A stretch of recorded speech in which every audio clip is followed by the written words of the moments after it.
Welcome back नाज़रीन। अभी जब हम ब्रेक में थे तो मरियम नवाज़ बसंत के ऊपर अपनी सारी टीम को, कमिश्नर लाहौर को, चीफ सेक्रेटरी को, पुलिस को, लेस्को को और सारी अपनी टीम को अप्रिशिएट कर रही थी और वो इसको एक तारीखी गवर्नमेंट पंजाब का कारनामा ना सिर्फ करार दे रही थी बल्कि कह रही थी कि ये बहुत बड़ा काम हुआ है। और अभी चूँकि हम डिस्कशन भी उसी पे कर रहे थे और मैं चाहूँगा कि आप मरियम साहबा की ये गुफ्तगू भी प्रोड्यूसर साहब इसमें शामिल करें और ये जिस तरह आपने गुफ्तगू सुनी इसी को थोड़ा कंटिन्यू करते हुए पाशा साहब, आप कुछ कह रहे थे कि बहुत से पीटीआई के लोग भी बसंत मना रहे थे। मैंने वैसे लोग नहीं देखे। और दूसरी आपने एक नई बात कर दी कि पेशावर से सारी गुड्डी और सारी डोर आई है। अच्छा, हुआ ये राहत साहब कि जिस वक्त ये पाबंदी लगी है बसंत मनाने पर, तो जो गुड्डी डोर के साथ वाबस्ता लोग थे, ठैये थे, दुकानदार थे, माजा लगाने वाले थे, वो तो ठप हो गए। ये सारा काम जो है ये क्योंकि इसको शुरू करने के लिए खासी मुशक्क़त करनी पड़ती है और हुकूमत पंजाब ने क्योंकि इसके लिए टाइम थोड़ा दिया और पाबंदियाँ ज़्यादा थी, तो ये उम्मीद नहीं थी कि इतनी जल्दी ये पूरे ठैये और वो जो माजा लगाने वाले हैं और वो सारा होगा। तो ये सारा जो कारोबार है ये पेशावर चला गया था। 80% से ज़ायद गुड्डी और डोर जो है ये पेशावर से बनकर जो है ये लाहौर में आई है। और अब ये इशू जनरल साहब ने बड़ी प्यारी बात कही कि भाई ये जो इकोनॉमिक्स के वो नहीं है माहिर, लेकिन ये है कि गुड्डी डोर की बनावट में तो जो सरमायाकारी है ये कोई सरमायाकारी नहीं है इनकी। अगर हम ये बात मान भी लें तो उसके साथ जो 13 पेशे यानी गुड्डी डोर के साथ बसंत के साथ जो 13 दीगर पेशे इन्वॉल्व थे, उसके अंदर लाहौर शहर के अंदर जो है 3 मिलियन लोगों को रोजगार मिला है बराह रास्त। कितना? 3 मिलियन। ये 3 दिन की जो एक्टिविटी थी इसके अंदर 30 लाख लोगों ने रोजगार हासिल किया है और ये गर्दिश ज़र हुई है। मिडल ईस्ट से भी लोग आए, अमेरिका बरतानिया से भी लोग आए और दीगर शहरों से तो झुंड के झुंड लोग आए हैं। और मैंने बेशुमार पीटीआई के नौजवान बच्चे बच्चियों को देखा है जिन्होंने ये बसंत मनाई है लाहौर शहर के अंदर होटलों की छतों में। आप कह रहे हैं कि वो इसमें बिजी रहे, वो अपनी हड़ताल में नहीं गए। अच्छा, अगली बात मैं वो उधर ही आ रहा हूं। तो उन बच्चे बच्चियों को भी, जिनमें मेरी बेटियां भी शामिल है, उन्होंने भी अपनी सहेलियों को, कोई इस्लामाबाद से आई है, इनवाइट किया हुआ था और जाहिर है छतों पे गुंजाइश नहीं थी तो होटलों में बुकिंग हुई। 5,000 रुपए से लेकर 50,000 रुपए पर हेड एंट्री थी। तो उन्होंने ये बसंत मनाई है। अब आते हैं ये पीटीआई ने, देखें अगर ये जैसे अगर सदीक साहब मातम कर रहे थे जैसा कि डॉक्टर साहब ने कहा, तो अगर ये सही मातम था इनका तो फिर तो पीटीआई को भी अपनी हड़ताल की कॉल जो है वो वापस ले लेनी चाहिए थी इस गम के अंदर के जो इनको लगा हुआ था। यानी ये प्रिटेंड करते हैं ना पीटीआई वाले कि ओए जी उधर धमाका हुआ और जो हमारे दर्जनों शहदा जो हैं फौज के वो शहीद होते हैं उस पर तो इनको कोई गम नहीं होता, उस पर तो मातम नहीं मनाते। ये सिर्फ यार मुझे समझ नहीं आती। आप भाई बात करने देना मुझे, सदीक साहब बात पूरी करने दें, आप पूरी बात कीजिए। और मैं इस बात पर मरियम नवाज साहिबा ने बसंत मनाने का ऐलान करके भी अवाम के दिल जीत लिए और बसंत को सरकारी सतह पर ना बनाने का ऐलान करके भी उन्होंने ये जीत लिए। और मैं पीटीआई को भी एप्रिशिएट करता हूं कि उन्होंने भी अपना वो मुलतवी नहीं किया, उन्होंने भी मुलतवी नहीं किया। और अगर वो मुलतवी कर देते तो बिल्कुल ये पता ना चलता कि पब्लिक किसके साथ है। इनके पीटीआई के जो कॉल थी हड़ताल की उसको मुंह पे मार दिया है पब्लिक ने, चाहे वो केपीके की पब्लिक हो, चाहे वो बलूचिस्तान की पब्लिक हो, चाहे वो सूबा सिंध की पब्लिक हो, तो पंजाब ने तो इनके मुंह पे जूती मार दी है। मुकम्मल तौर पे उन्होंने इनको मुस्तरद कर दिया है, मुस्तरद किया इनको। और ये बिल्कुल सही कहा डॉक्टर सईद भाई ने कि ये मातम करने वाले साहब आप इतना झूठ सुनते हैं यार। अजहर सदीक साहब, ये बात सुनते ही नहीं है, मैं भी नहीं अब सुनने जज साहब मैं दूंगा। आपकी तरफ आ रहा हूँ। अजहर सदीक साहब वो ये कह रहे हैं कि ठीक है, आपका ये नुक्ता नज़र कि बसंत थी, उधर शोहदा थे, इस्लामाबाद का वाक़या हुआ, लेकिन कहते उसमें पीटीआई ने भी तो कुछ नहीं किया। पीटीआई अगर फौज के साथ इज़हार कर देती, पीटीआई कहती कि अच्छा मैं ना वो जनाजे में कोई बंदा नहीं गया इनका, वहाँ जनाजे इकट्ठे हुए, वहाँ कोई नहीं गया। देखिए मैं बताऊंगा इनकी अपनी जनाजे हुए ऐसी, वहाँ कोई नहीं गया, पीटीआई का बंदा कोई बंदा जनाजे में नहीं गया, गया, कोई एक लीडर नहीं गया। जरा अजहर साहब, लगता है इनकी कोई बहस चोरी हो गई है इनकी यार, या पता नहीं किसी चुटकी काट दी है। हम आपको ही बहस समझते हैं।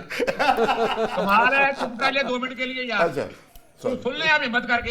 अच्छा जरा सुनिएगा ध्यान से, जरा ध्यान से सुनना है। नहीं ऐसे ही हम देखिए, सुनेंगे जैसे ऐसी आपने बात- हमारी आपको बात पता सुनी है, है, ऐसे ही हम आपकी ध्यान बात से- सुनेंगे ध्यान से जैसे सुनो। आपने हमारी बात आराम सुनी से है। सुने ना, चलो, आराम सुन से ले। ध्यान पर ही बात होगी तो सुनेंगे आप आगे। सुने जरा। देखिए आपको पता है कि मुल्क में दहशतगर्दी पाकिस्तान तहरीक इंसाफ लेके आई है। बिल्कुल दोबारा यार, तहरीक इंसाफ लेकर आई है आप- भाई, और मैं इस वक्त challenge जो करता हूं दहशतगर्दी आपको, हो रही चुप करें, है चुप ये वो करें, लोग कर रहे हैं चुप जिनको करें। पीटीआई ने चुप अपने करें दौर यार, में आपको केपीके पता ही में कोई बसाया नहीं था। है बातों का। बिल्कुल। आपको तारीख का नहीं पता, मैं क्या ये बात वही करूं लोग हैं। आपके साथ यार। अंदरूने ये मुल्क है जरा- कौन भाई? जरा- सरकार जरा- साहब जरा- का जरा- नाम जरा- बताइए, जरा- भाई, जरा- कौन है जाना public पड़ेगा। है? गल सुन लो। इनका नाम बताइए भाई, कौन है साहब? हाँ जी, गल अगर सुन लो। मुझे इजाजत दें ये बहस आप जी जारी जनरल रखें। साहब की बात सुने, अदर सिद्दीक साहब तो ऐਵੇਂ ही करेंगे, बात सुने जनरल यार साहब। यार जुल्फकार राज साहब, देखिए मैं बताऊंगा आपको, अगर प्रोग्राम में बुलाना अजहर है भाई, तो इसको मुकम्मल जाहिर करें, लोगों को जज बुलाइए साहब कि से जिनको बात हकायक का करनी पता है। होता पहले कलमा पढ़ाया करे, हर एक से कलमा पढ़ाया करे कि सच बोलेंगे, नहीं तो माँ बाप वही की कलमा इज्जत यार, दुआ राजी करते कोटा ही हैं। पढ़ रहे हो। इस वक्त कुछ दोबारा नहीं यार, बोलेंगे। अजहर साहब, आप अगला सुनिएगा, 2 मिनट चुप करके सुनिएगा। देखिए मैं बताऊंगा आपको, गुड तालिबान बैड तालिबान, तालिबान के ऊपर इलेक्शन लड़ने के लिए कौन, मैं नहीं है, मनून लीग, अपना उसामा बिन लादेन से पैसे किसने लिए? मैं नहीं कहता, रहमत शाह अफरीदी, अपना असर खान केस पढ़ लें आपको अंदाजा हो जाएगा। और गुलबशन यानी गुड, अच्छा आपको पता ही नहीं, और नरेंद्र मोदी तो इनके घर वैसे ही आ गया था ना, गलती से आ गया था, वो अपना साड़ियां देने आ गया था, आमों की पेटियां दी थी। अच्छा चले उसको भूल जाते हैं आप, वो सज्जन जदाल और अपना मिटाल वगैरह वो बगैर वीजे के मरी में ऐसे सैर करने के लिए आ गए थे। यहाँ पर गुलबशन यादव में जो आप इंटरनेशनल कोर्ट ऑफ जस्टिस का बयान पढ़ लीजिएगा जरा, कि जिसमें नवाज शरीफ के बयान इस्तेमाल हुए, नॉन स्टेट एक्टर और सारी बातों को, यार तारीख इतनी मस्तक तो ना करे ना। और दूसरा, बलोचिस्तान में हमारी कौन सी हुकूमत है? बलोचिस्तान में तो ये लोग बैठे हुए हैं सारे, और इन्होंने जो आज मुल्क के हालात किए ये जिम्मेदार है। गुड तालिबान बैड तालिबान का नारा किसने लगाया? नवाज शरीफ के पुराने ताल्लुका जरा उठाकर देख लें, आपको अंदाजा हो जाएगा कि अपना अफगानिस्तान के किन लोगों से जब ये बाहर थे, जब ये भागे हुए थे अपना वो वाला क्या प्लेलेट्स कम करने के बाद, वहां किन किन लोगों से मुलाकातें होती थी? अजहर साहब, आपको पता होगा, यानी अगर ना याद हो तो याद रखिएगा। अजहर भाई दोबारा आपकी तरफ आते हैं, जरा मैं जन साहब से बात कर लूं। अब सुन लीजिएगा अजहर भाई दोबारा मैं आपकी तरफ आता हूं। मैं एक बात कर खत्म कर दीजिएगा। सुहेल अफरीदी साहब तो अभी कितना हुआ उनको, 2-2.5 महीने ही हुए ना, हर जगह उसी का, भाई क्या कर दिया उसने ऐसा? और जहां तक है ना, हम इनसे ज्यादा फौज से प्यार करते हैं, हम इनसे ज्यादा शहीदों की कुर्बानियां हम कबूल करते हैं। क्या बात कर रहे हैं ये बैठकर? आपके साथ हम ये चाहते हैं कि आप फौज से प्यार बैठकर खुदा रहा यार। ओ भाई मेरी एक बात सुनिएगा, हम याद रखिएगा, जो शोहदा की कुर्बानियां नहीं भूल सकते हम। कौन कहता है ये कुर्बानियां भूल गए हैं? और इनके पास रह गया वहां सिवाय बगावत के ना गद्दारी के सर्टिफिकेट देने के लिए या और कोई चीज नहीं, और है क्या इनके पास?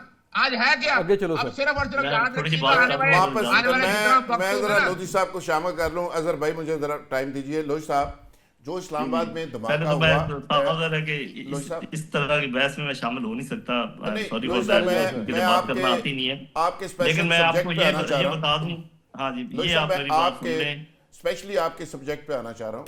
मैं माफी चाहता हूँ, मैं उस सब्जेक्ट पे खुद ही आ जाता हूँ। मैं आपको ये बताना चाह रहा हूँ सर, ये जो माहौल आपने देखा है अभी, ये गुफ्तगू जो हुई है, यही माहौल हमारी पूरी सोसाइटी में है। और जब तक ये माहौल रहेगा, मेरी बात सुन लें, लिख लें, जेब में डाल लें, आप दहशतगर्दी से कभी नहीं लड़ सकते। दहशतगर्दी से लड़ने के लिए सबसे पहले आपको कौमी यकजहती की जरूरत है। वो आपने देख ली, किसी एक बात पर भी हम नेशनल इलेक्शन प्लान को अगर सपोर्ट करें, पीटीए भी साथ बैठे, बाकी लोग भी बैठे और फौज के पीछे खड़े हों। प्लान तो खैर नेशनल एक्शन प्लान बहुत पीछे रह गया। ये जो हमला हुआ है ना बलूचिस्तान में, ये इतने शहरों पर, इसको आप सिर्फ सिंपल टेररिज्म का हमला नहीं कह सकते, ये बाकायदा पाकिस्तान के ऊपर हमला था, पाकिस्तान के एक हिस्से पर कब्जा करने के लिए। और हम सलाम पेश करते हैं अपनी सिक्योरिटी फोर्सेस को, मसल्ह अफवाज को, कि उन्होंने, और सभी इस बात से मुतफिक हैं कि उन्होंने इस बात इतनी बड़ी चीज को जो है ना वो फॉइल कर दिया। पिछली बात सारी खत्म कर दें, ठीक है, वो जैसे भी है। ये जो दहशतगर्दी है मेरे भाई, ये दूर नहीं हो सकती जब तक ये जो भी आपने माहौल देखा है, जब तक मुल्क में ये माहौल रहेगा, बिल्कुल ये दहशतगर्दी का मुकाबला नहीं कर सकते। जब हम इस बात पे मुत्तफिक ही नहीं है कि दहशतगर्द कौन लेकर आया था, कैसे आए थे, क्या है, हमें पता होना चाहिए दहशतगर्द हमारे दुश्मनों के लाए हुए हैं, ना वो अदर सिद्दीक साहब लेकर आए हैं, ना वो डॉक्टर साहब लेकर आए हैं। ठीक है, इस पर आप में झगड़ने की तुम्हारी वजह से हुआ, तुम्हारी वजह से नहीं हुआ, हमारी कोताहियों की वजह से जरूर हुआ है। दरारें थी हमारे अंदर जिसको दुश्मन ने एक्सप्लॉइट किया है। ये दुश्मन है पाकिस्तान के जो, और ये जो आप लड़ाई देख रहे हैं, ये भी दुश्मन इस पे तेल छिड़कते हैं, क्योंकि ये सोशल मीडिया के थ्रू एक दूसरे के खिलाफ ये चीजें खड़ी की जाती हैं कि जी देखें, ये बात एक ये आर्गूमेंट है कि जी इतने गम अंगेज माहौल में गुड्डियां उड़ाई गई, या इतने गम अंगेज माहौल में आपने पहिया जाम हड़ताल की। तो ये तो खैर, जब आप लोगों की हमारी आपस में ये इस बात पर मुत्तफिक ही ना हो, इत्तेफाक ही ना हो कि जी ये माहौल कैसा है, तो मैं तो जो कह रहा हूँ, मैं एक फौजी की हैसियत से कह रहा हूँ कि अगर मैं बलूचिस्तान में लड़ रहा होता तो मुझे आप यकीन करें इतना दुख होता, ये जिस तरीके से बसंत मनाई गई है, और इस बात पे भी दुख होता कि ये जो पहिया जाम हड़ताल की गई है, इसके बजाय यूनिटी ऑफ पाकिस्तान का एक डे बनाया जाता, कि एक दिन बनाया जाता कि आज पाकिस्तान की यकजहती का दिन है, ये पैसा उस पर खर्च होता तो मुझे बड़ा, तो मैं आपको सही एक फौजी के दिल की बात बता रहा हूँ। वो लोग जो वहां शहादतें पेश कर रहे हैं, उनको इस चीज से कोई गर्ज नहीं है कि ये गुड़ियां पेशावर में बनी है, ये गुड़ियां लाहौर में बनी है, या कितने लोग बाहर से आए हैं, हो रहा है जो उदारों के खिलाफ सोशल मीडिया इधर उधर दाएं बाएं सारी चीजें जी। तो मैं बेसिकली जो मैं आपको एक चीज छोटी सी हाल बताना चाहता हूँ, उसके बाद आप बेशक वो मेरा प्रोग्राम खत्म कर दीजिएगा, क्योंकि मैं सावधान इस किस्म की बात लंबी नहीं कर सकता जब तक हम अपनी खारजा पॉलिसी ठीक नहीं करेंगे।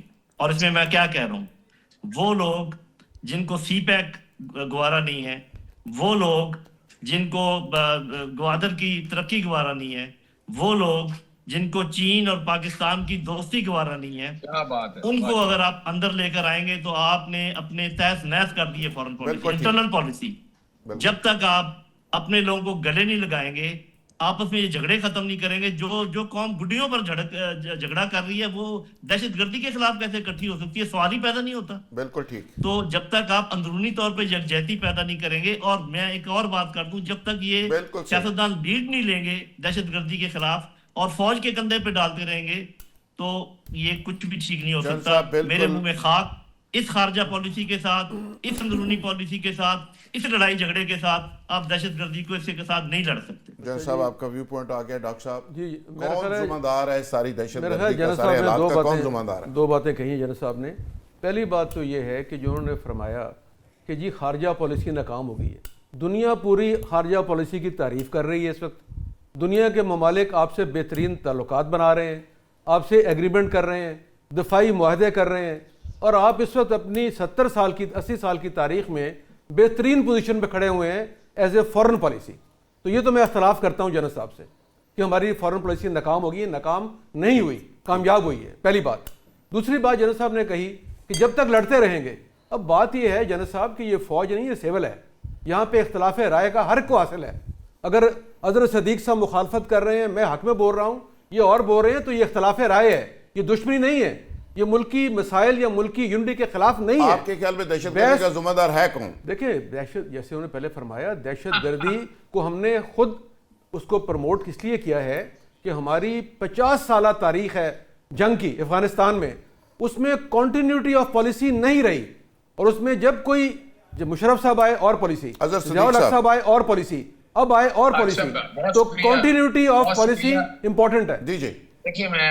देखिए मैं बताऊं आपको, लोधी साहब ने ना जो है ना दरियात पूछने में बंद कर दी है। आप अंदाजा लगाएं, मां सिवाय गद्दारी के सर्टिफिकेट बांट रहे हैं। मुझे तो जरूरत नहीं थी, किसने बांटे वो भी तो बता देना। मुझे कोई जरूरत नहीं किसी का जवाब देने की इस हवाले से।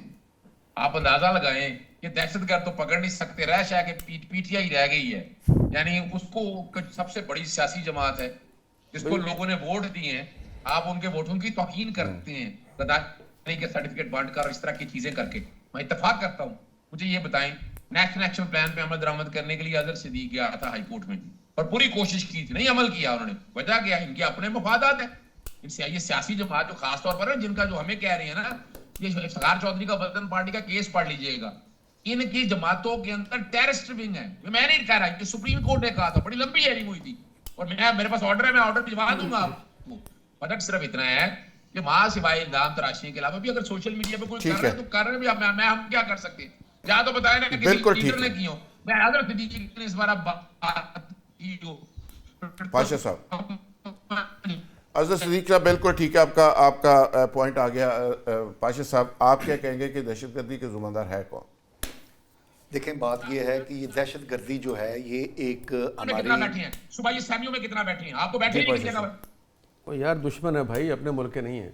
अच्छा, गुजारिश ये है डॉक्टर साहब, भाई आपस में बैठे हैं आप, दुश्मन तुम्हारे को पता है, नवाज शरीफ से पूछ आपस में बैठे हुए हैं भाईजान।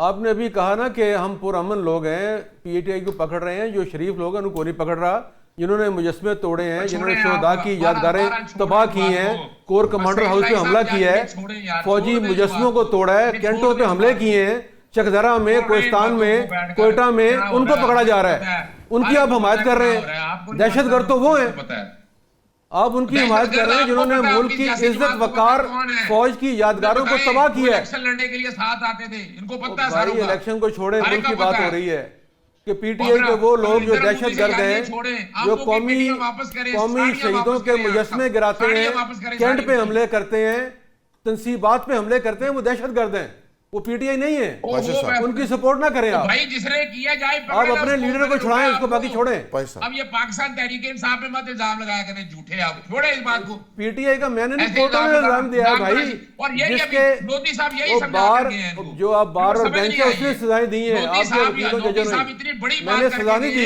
इनको समझ नहीं आई, जिन लोगों ने ये काम किया उनको सजाएं आपकी अदालतों ने दी है। छोड़े इस बातों को।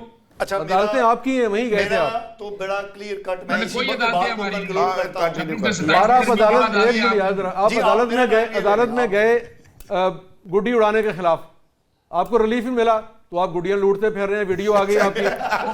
भाईजान को खुदा खौफ करो, वो वीडियो आ गई है भाई, आपकी वीडियो चल रही है। बता दूं आपको, ओ भाई, आप रोजे रख के नफल पढ़ते हैं, वीडियो मौजूद है, बात सुने। आप बसंत के दिन ना रोजा रख के नफल पढ़ते, पूरे बाद जमात नफल पढ़ते बादशाही मस्जिद में रोजा। भाई आप रोजा रखे ना, आप बसंत के दिन रोजा रखें।